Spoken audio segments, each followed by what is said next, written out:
Every decision that we made for this next stage of the business was because we tested it beforehand.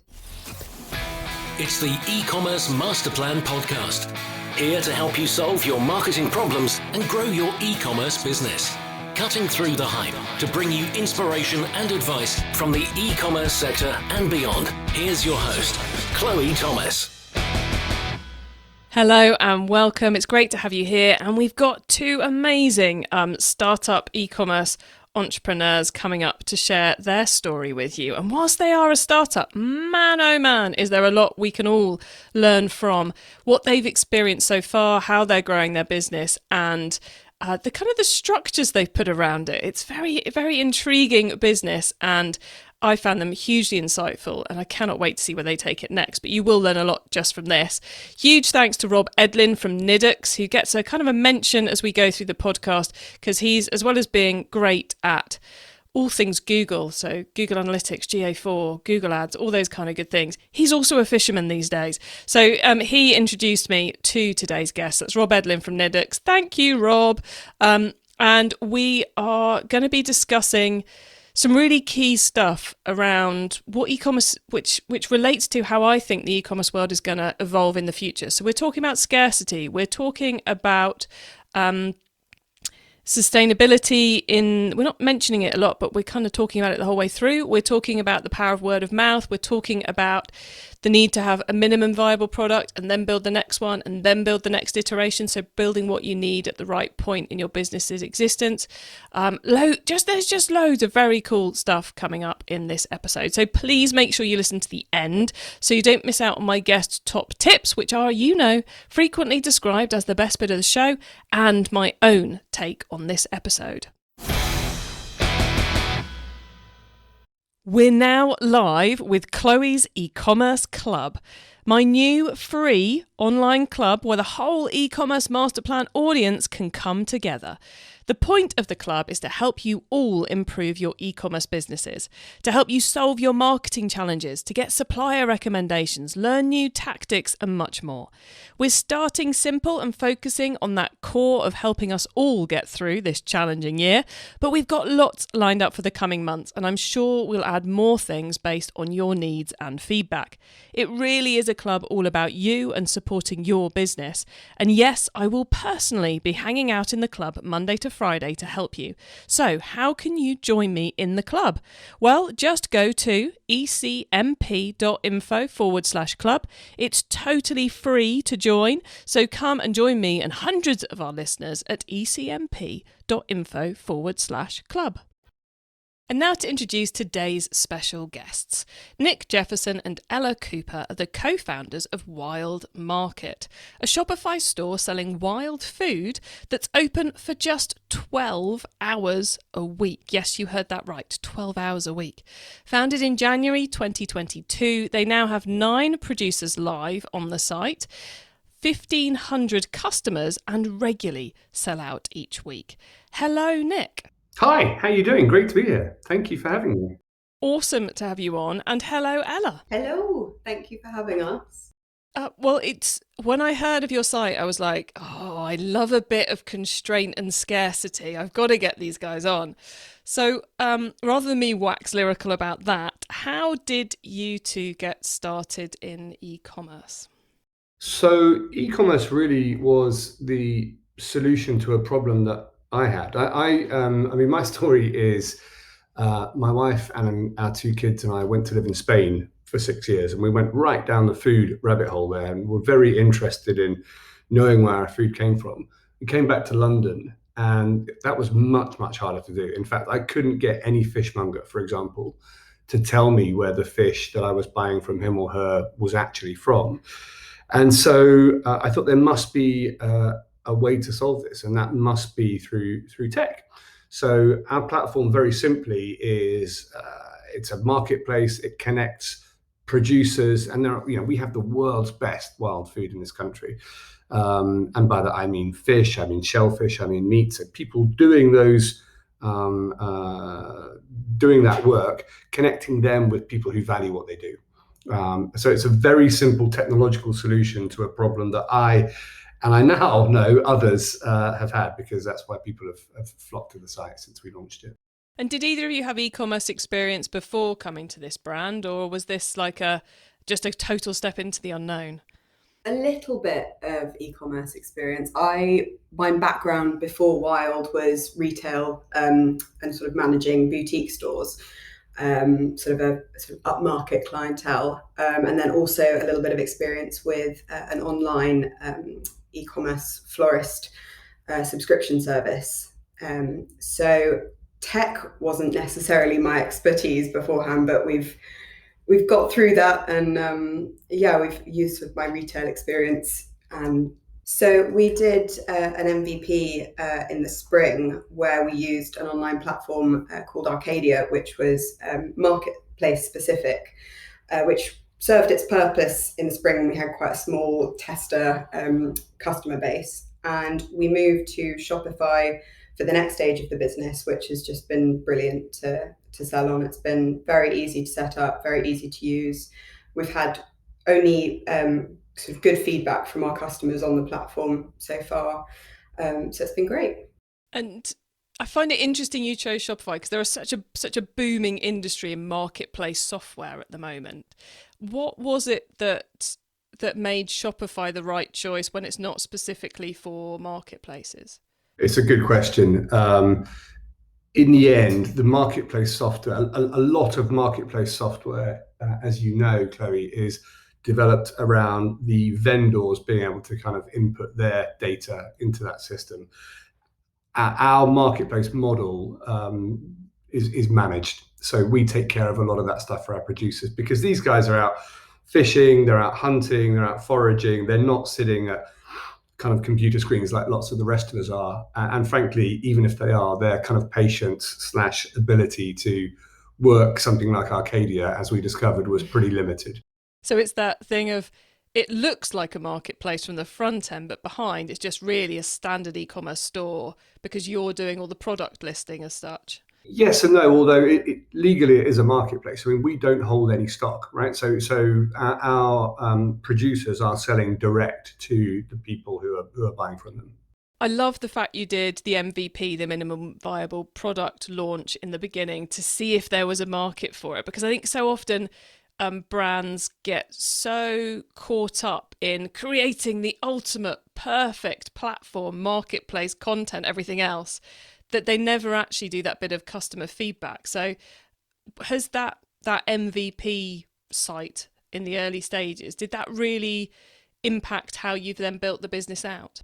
100%. Every decision that we made for this next stage of the business was because we tested it beforehand.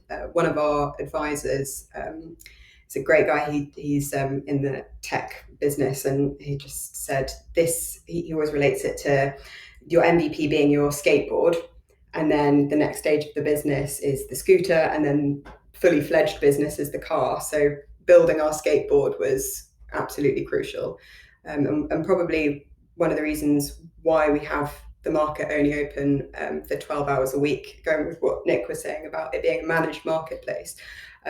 With our producers, we still have to manage them in the background ourselves, so chasing them when they're busy, interesting people that aren't always on their phones or their laptops. We have a set sort of time windows that we get in contact with them, and it works for everyone this way.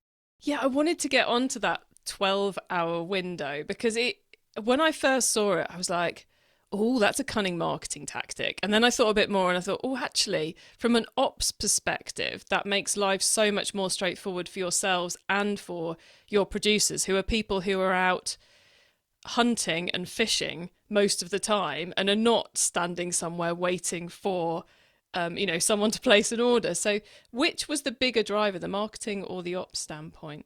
Ops, 100%. It was all about the logistics. And we were slightly concerned when we launched that we were only open for that 12-hour window.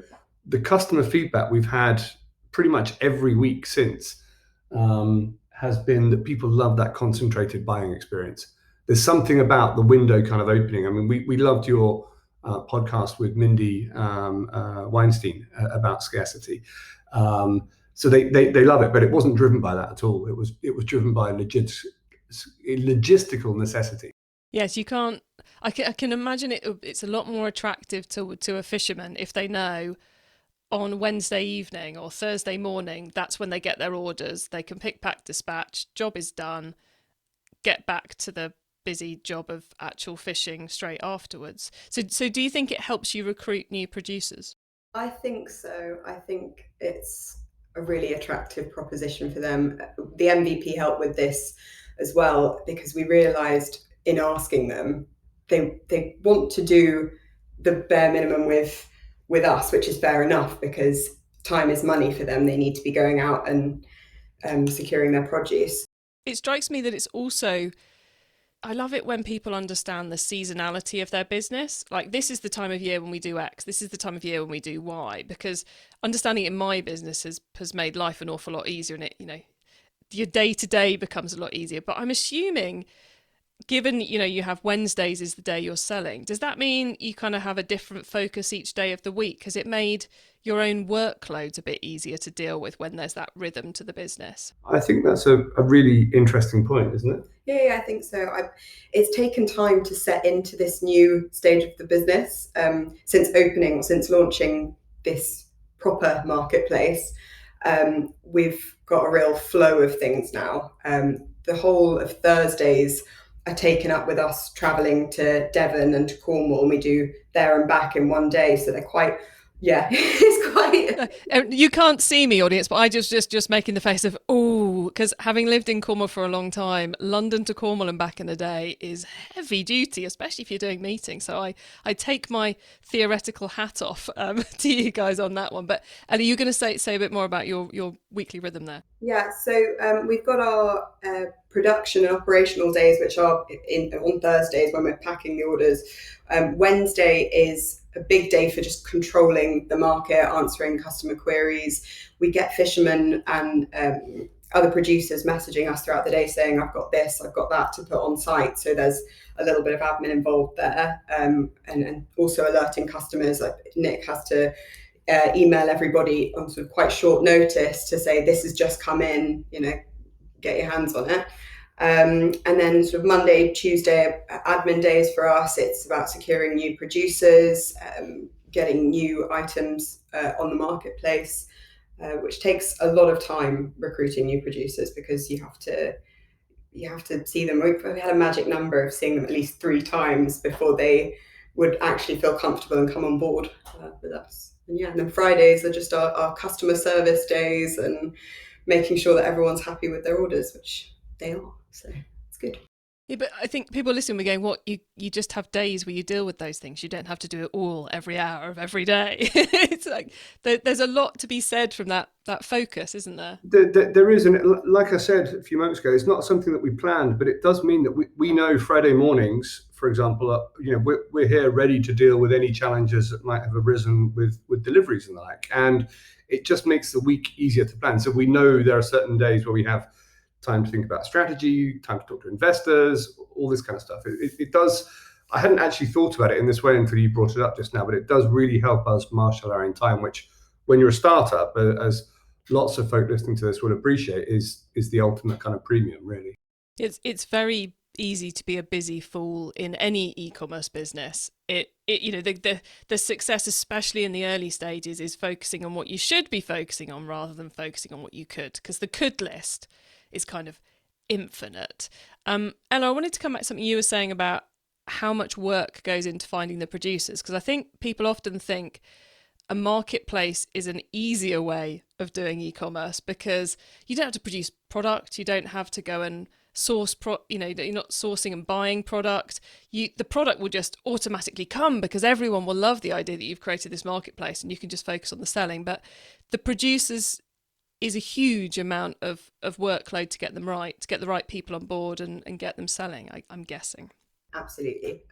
When we started, we had 1 or 2 fishermen's numbers that we basically found online, and then had to chase them to the harbour side where they were jumping off their ship to their vessel to speak to us. And it took about three or 4 meetups with them to explain what we were trying to do, to gain their trust.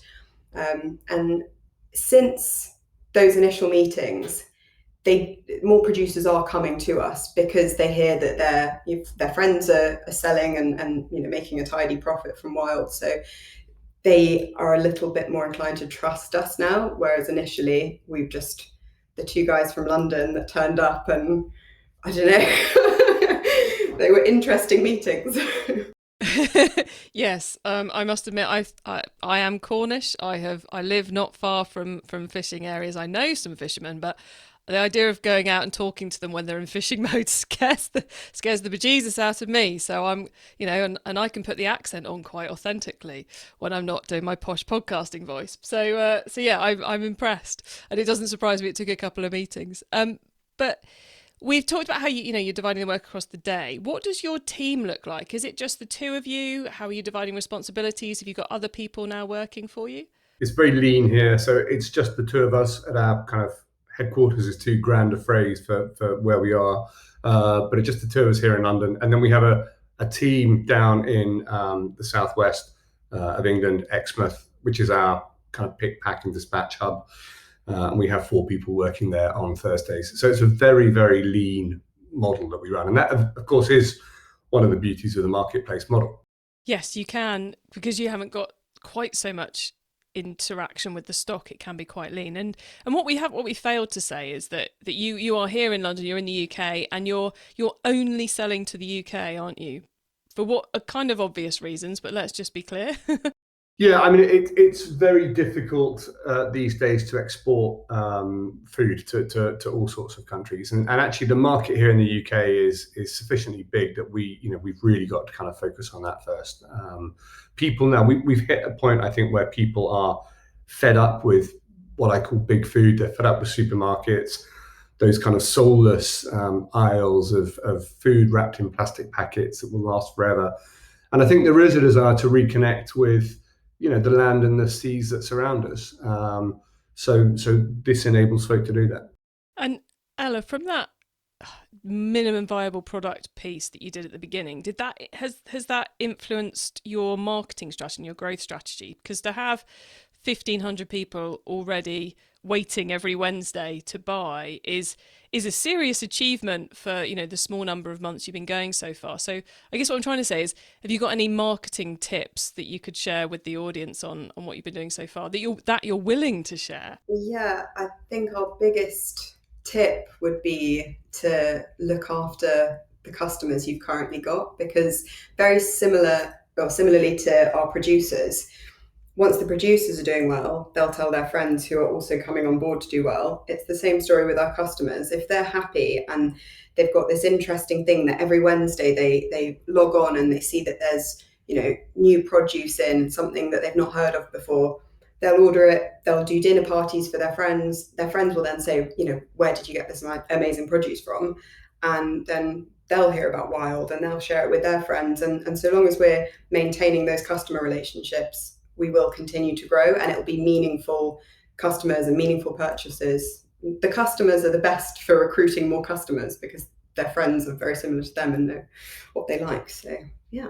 And I would assume some of them are buying your produce to create a brilliant dinner party on Saturday night. So where did you get this venison /cod/prawn/lobster? Oh, you must hear about this amazing website. Well, I think it's that. And I think, I've got this kind of stock phrase of every food has a story, right? And it's connecting the stories of the producers with the stories of the consumers. So one of the things that has definitely worked for us on the marketing side is user-generated content. So folk get their kind of produce that arrives and they make these amazing creations with it. I mean, we're properly inspired by what our customers are doing with the food that they're getting through us. And then they post pictures of them, they talk to their friends about it. And, I love making the comparison between Rob, who's a fisherman in Cornwall, with Davina, who's a customer in Kent, and connecting the stories of those two humans. That's really what our platform is all about. And we get such a kick when we're coming back on a Thursday evening from Devon, having, overseen all of the packing of the boxes, knowing that the next morning, on Friday, when somebody's order is going to turn up, that evening they're going to be sitting down to the food that we've been packing. It's a really lovely feeling. Definitely connected to them in that way. And whilst it's not kind of, a big sustainability play with the business, sustainability is 100% kind of at the core of everything you do, isn't it? Totally. It's about eliminating waste from food and the food that we eat. So, your typical fish that you see in a fishmonger's will have, I think Ella said to me the other day, the fish in that supermarket is better traveled than me. It's been all over the country. It's been driven around at great kind of environmental cost, kept in warehouses with all sorts of kind of refrigeration lights. The fish and the other produce that you receive when you buy through Wild comes straight from the person that fished, foraged, or hunted it, straight to you. And so I think that does make a big difference. We are not a sustainability business, but sustainability is at our core, definitely. E-commerce Master Plan is supported by some of the greatest companies in the e-commerce sector. Here's a reminder of who they are. This episode is brought to you by Tidio, the top-rated customer service platform on Shopify.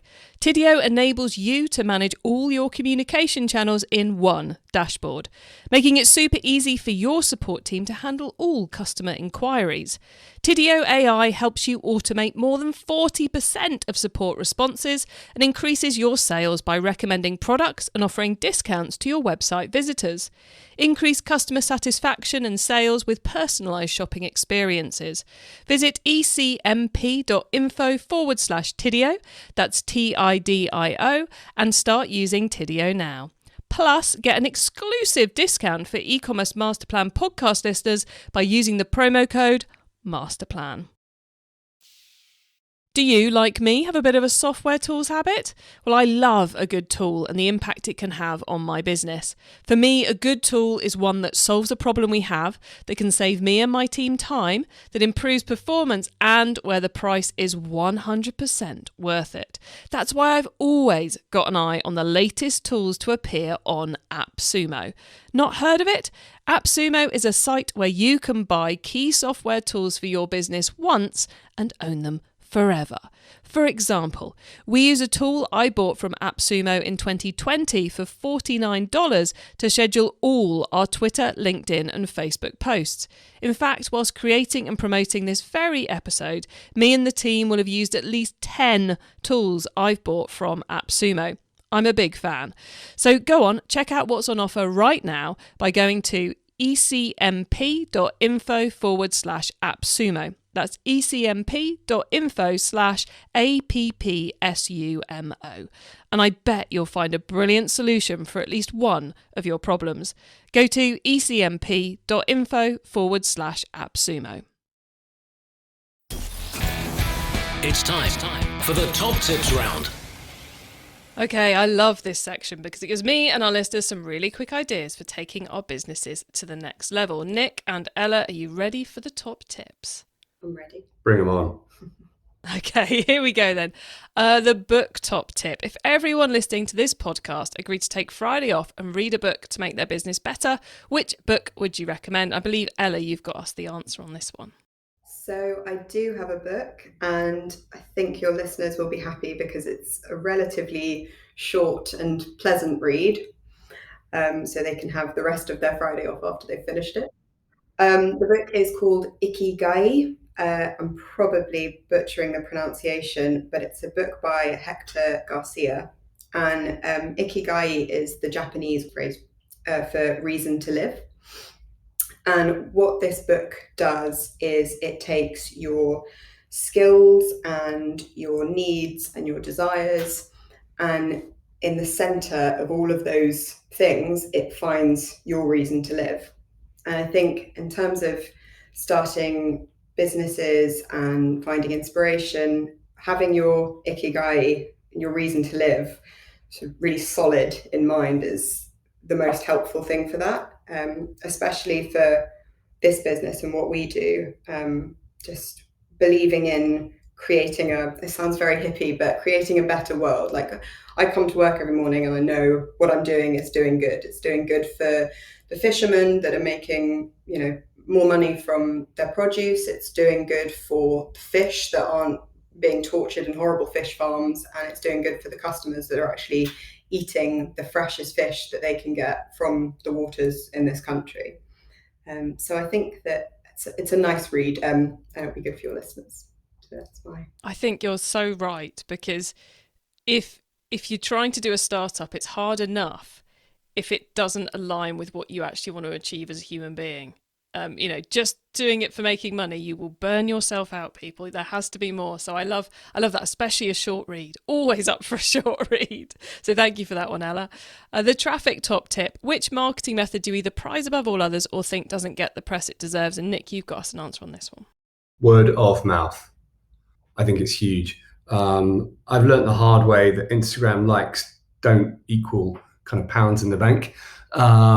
But word of mouth is, particularly for what we do, you just can't beat people sitting around a dinner table and saying, this fish is amazing, this venison's amazing, where does it come from?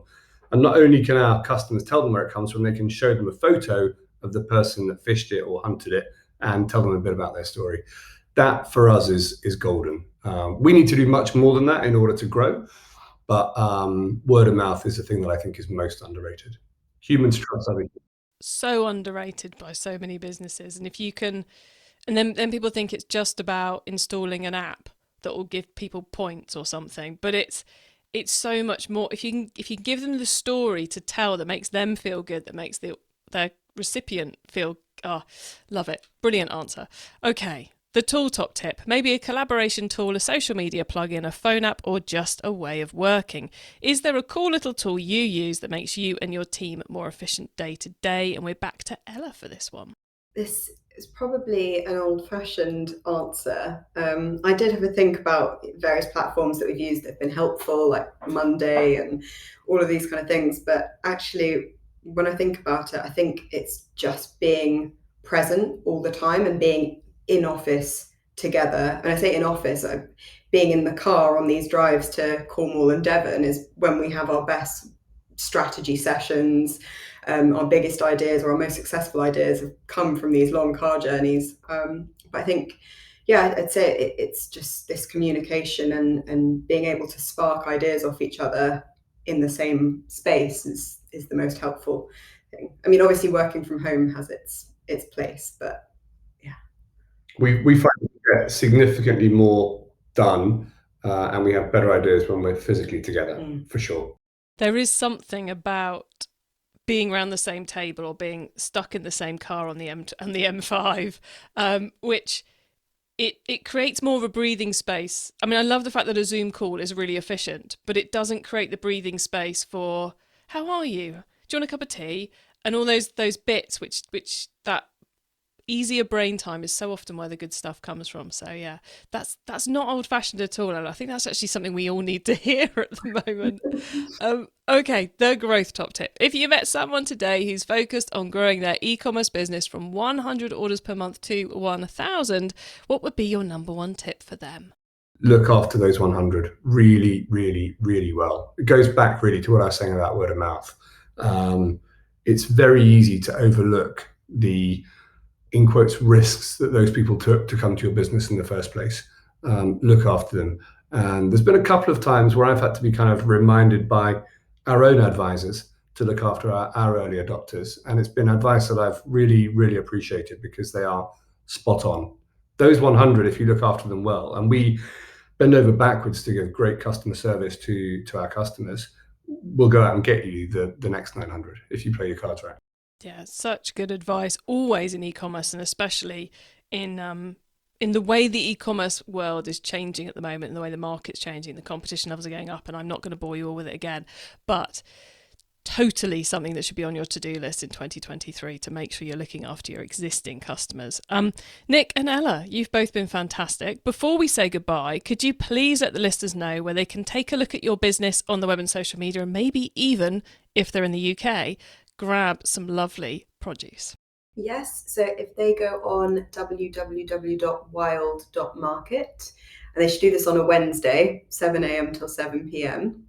And we've also got a 20% off code for your listeners. I believe the code is MASTERPLAN, all one word in capitals, and that will run for the whole of March, that they can get 20% off all of their produce.